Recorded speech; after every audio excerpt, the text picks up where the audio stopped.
Oh Skyrim, the 11-year-old gift that keeps on giving. Although technically it keeps on selling, but it's the modders who are the gift, as every year they still provide groundbreaking mods, which push the boundaries of what Skyrim is capable of. And so, here's a look at 10 great mods that released this year. They're in no particular order, and there are hundreds of mods I could talk about, so I picked a good mix of fan favourites and personal favourites. So let's begin.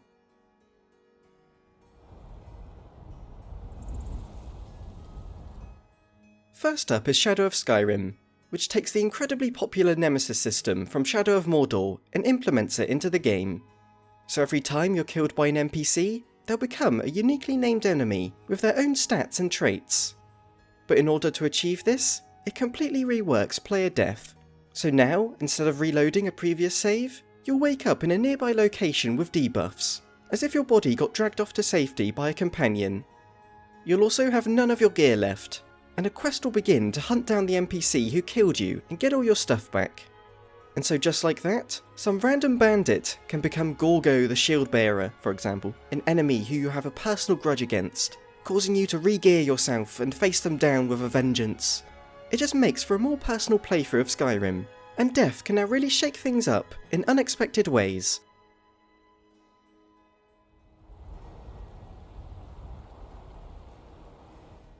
While there are numerous mods out there which rework the major locations of Skyrim, Luxfire fleshes out the main roads connecting everything together. During your travels, you'll come across little features along the paths which just bring the world to life. A main goal of this mod was to add more lighting along roads for better traversal at night. But on top of that, there's new bridges, improved road signs, and small points of interest that appear as if they were always there. It's just one of those mods you install and never feel like removing because suddenly the land feels so bare without it.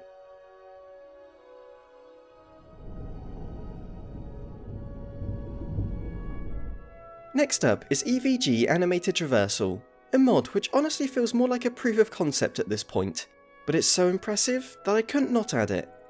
It adds the ability to climb ledges, jump over walls, squeeze into tight spaces, move up and down ladders, and more. By activating little markers, a third-person animation will play, which has you interacting with the landscape. It's been a joke for a long time in Bethesda games that you can never use a ladder, and yet this mod does that and more. There's even an optional quest to show off the new mechanics. And as you can see by these patches here, there are optional installs to add climbable areas into cities. And there's so much potential for this to be added to new quest mods in the future.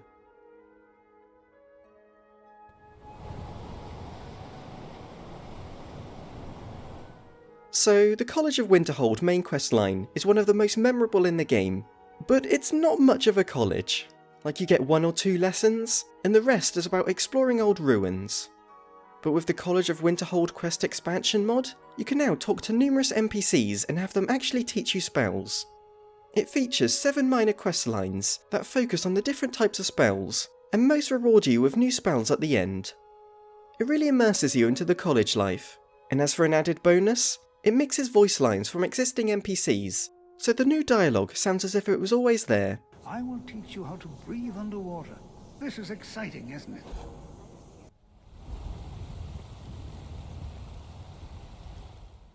Proteus allows for the creation of numerous player characters all within the same world, and you're able to swap between them at will.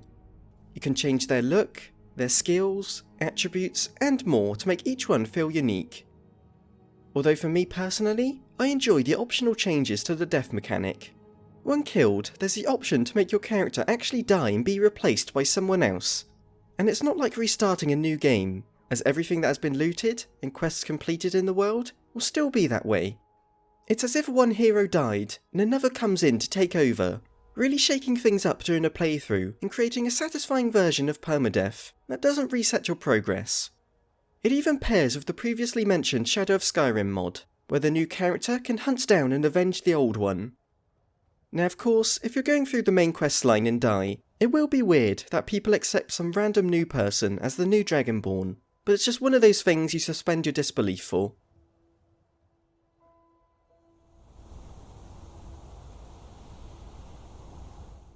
So I'm someone who enjoys playing RPGs with as minimal a HUD as possible. However, I can also respect when a UI mod offers the player more information about their character and the world around them, and that's exactly what True HUD does. With this mod, health bars provide more information, bosses can have a special health bar at the top of the screen, recent loot can be displayed on the side, and more. All of which you can toggle on and off in the mod menu. And my favourite part about this is how it can work to enhance other mods. For example, it can be paired with the Valhalla Combat mod to add a stun bar, which allows you to perform executions when full, like the recent God of War games.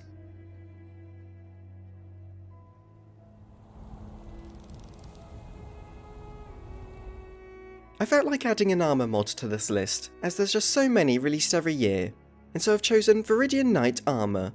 It's incredibly detailed, and has a nice nature theme to it, which stands out from the usual steel armours. There's little plant carvings scattered about, and even the helmet resembles a big leaf. And yes, the fluffy white poof at the top can be distracting, but hey, who says you can't have style? I just really enjoy armours which stick to a specific theme like this, and actually look like they would provide some kind of protection. And as an added bonus, a small quest is added to find the armour at level 20.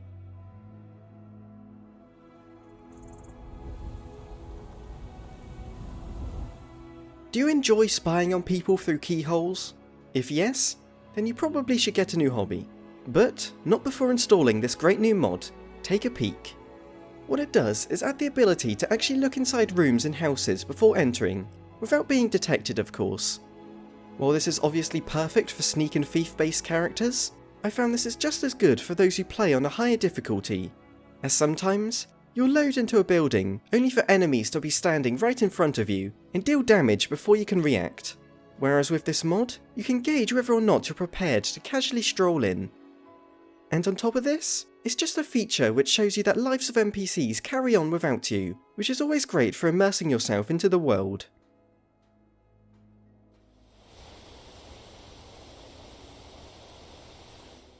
This may not be the most groundbreaking of mods out there, but boy do I love it.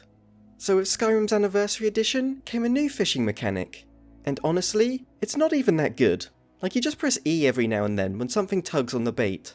However, the world of Skyrim is so tranquil and aesthetically pleasing that I find it really relaxing to fish. The only problem is that you're usually tethered to a few fishing spots scattered around the world, but with the Fish Anywhere with Water mod, you can sit back and relax next to nearly any water you want, and it provides such a cozy vibe. Plus, if you need a little more convincing, this is actually quite practical for survival playthroughs, as you can fish for food when you're out on your travels.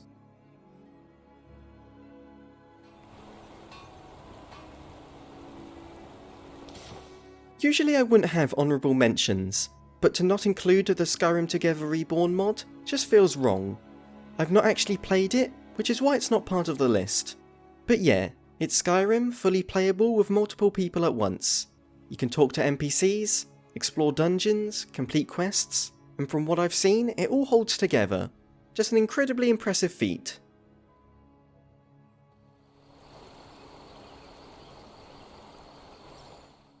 So this list isn't in any particular order, but I have saved my favourite for last.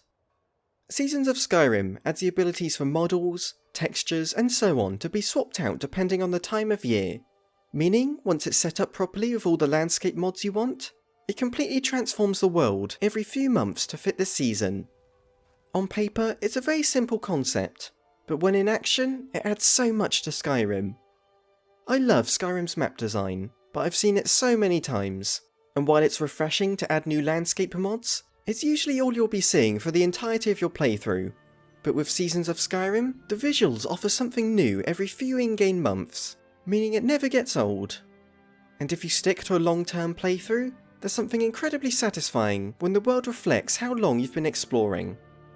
Honestly, it's a mod where the footage speaks for itself, and it's just a reminder of how much modders still have to offer after all this time. Thank you for watching. If you enjoyed the video, I'd really appreciate it if you gave it a like, as it helps the channel grow. And let me know if you liked this, because I could do like a top 5 mods of the month type deal. So yeah, leave a comment.